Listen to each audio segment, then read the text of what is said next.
ओम नमो वेंकटेशाय।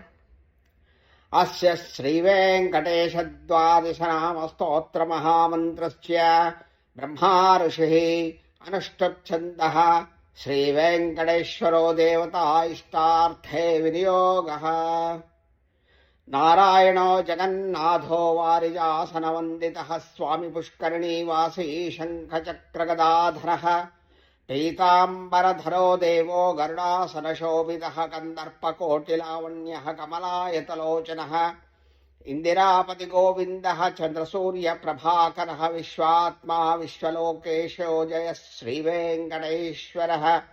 एतद्वादशनामानि त्रिसन्ध्यम्यः पठेन्नरः दारिद्र्यदुःखनिर्मुक्तो धनधान्यसमृद्धिमान्।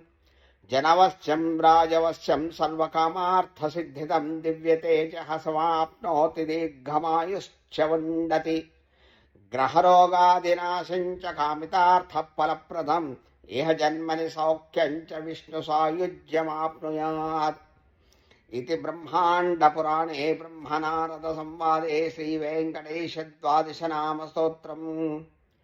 चरणयोस्ते पितरौ प्रणामः। स्वस्ति।